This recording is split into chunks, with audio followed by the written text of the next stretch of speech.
G'day everyone, and welcome to week 6 of Laws 3006 Administrative Law. This week we're going to continue looking at the grounds for reviewing administrative decisions made by government decision makers. Last week we looked at the first and by far the most important of those grounds for review, a failure to provide procedural fairness or natural justice. This week we're going to start by looking at some of the grounds of review that are customarily described as narrow ultra vires. You might remember we discussed the distinction between narrow and broad ultra vires a couple of weeks ago. In short, narrow ultra vires asks whether a decision maker had the power to make the decision at all, and broad ultra vires asks whether the decision maker made a proper decision. Hopefully you'll also remember that right back at the start of the course, we talked about the fact that administrative decisions are made under an enactment. In every single case, there's a piece of legislation that gives the administrative decision maker the power to make the decision. Without that enactment, they don't have the power to do diddly squat. Narrow ultra vires is really all about asking what decision-making powers are given to the government, which government officials are given the power, and what procedures they have to follow. Let's take a look. First up, the administrative decision being made by a government must be authorised by the enactment.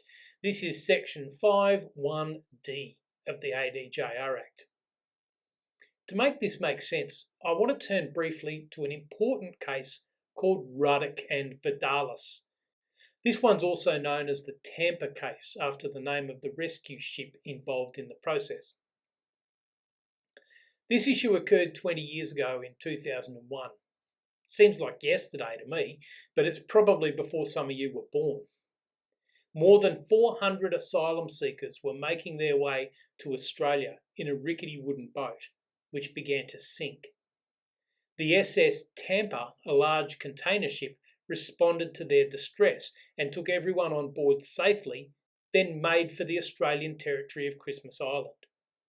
The Australian government, for purely political reasons, closed the port at Christmas Island. When the Tampa arrived and declared an emergency, dozens of troops from Australia's Special Air Service invaded the vessel and took control of it. Vadarlis, a solicitor, applied for their release under a writ of habeas corpus. Now, I don't want to go into too much detail, but one of the key issues in dispute in the case was what powers Australian immigration officials had. Chief Justice Black in the full court of the Federal Court found in dissent that the only relevant powers of those immigration officials were the powers found in the Migration Act. And so, to work out whether the Afghan asylum seekers were validly detained, one had to look at the Migration Act and ask for the source of the power. He found that if the Act did not contain the relevant power, and in this case it did not, then the use of the power was invalid.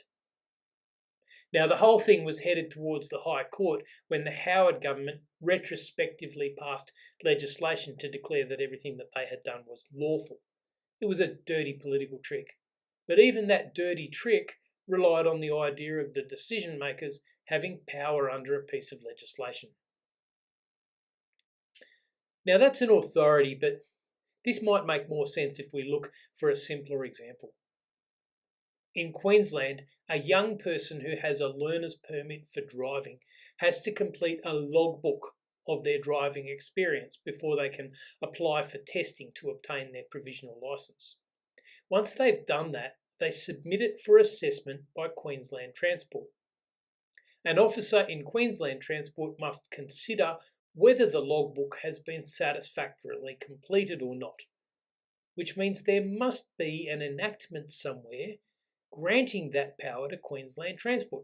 If there was no such enactment, they would have no powers.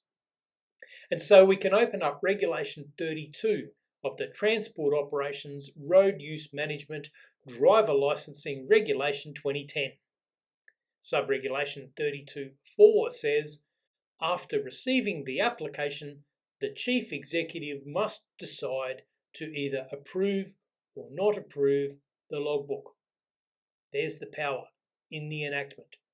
See how it works? Whenever there is a decision by a government decision maker, they should be able to point to the enactment, the statute that gives them the power to make that decision. If they can't, then the decision is invalid. The second aspect of narrow ultravires that I want to mention is what we call procedural ultravires.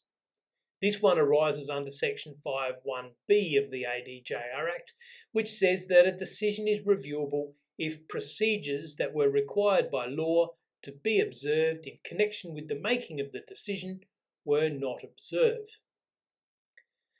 Sometimes the power of a public servant to make a decision only arises if certain other procedures are followed first.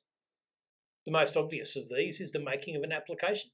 Let's stick with our example about approving the learner driver's logbook and go back to Regulation 32. Now, the first bit of Regulation 32 says a young driver may apply to the Chief Executive for approval of the young driver's completed logbook. So there's the first procedural requirement. The Chief Executive can't just wander around the Strand demanding to see the logbooks of young people in order to approve or disapprove them. The procedure requires an application, and until that application occurs, the Chief Executive has no powers at all. Sub-Regulation 3 then says the Chief Executive may approve the logbook only if the Chief Executive is satisfied that the requirements under Section 29(1)(a) to c have been satisfied by the young driver. Now, we don't need to care what those requirements are. You can see, though, that unless the Chief Executive considers those things, the Chief Executive's powers never spring into existence. So now we have two elements. There must be an application, and then the Chief Executive must consider those specific elements. If those things have happened, then we move on to Sub-Regulation 4, which says the Chief Executive must decide to approve or disapprove the logbook. So the Chief Executive has no power at all until the procedure is followed. The key authority for this rule is a case called Tiong and the Minister for Community Services. Tiong was a doctor, and he was suspected of rorting the Medicare system by doing something called over-servicing. This is where the doctor makes more appointments than necessary or longer appointments than necessary in order to maximise the Medicare payment. Now, to make a finding of overcharging, the review board had to first specifically consider a number of matters. Turns out that they didn't consider those matters. As a result, they never actually had the power to decide if Dr. Tiong was overcharging or not. See how it works? Now, one caveat here. In a case called Clayton and Heffron, the court made it clear that if there was a minor or inconsequential non-compliance, that would not affect the validity of the decision.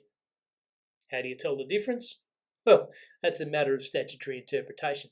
The court will have to decide in each individual case whether a requirement is sufficiently substantial that a failure to comply should invalidate the decision. So here we are at the end of our first video on narrow ultravires. What have we learned?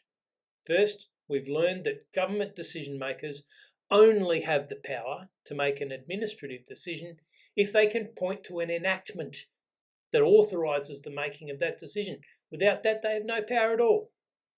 Second, we've learned that sometimes the legislation imposes specific requirements that must be met, or else the decision-making power never springs into existence at all.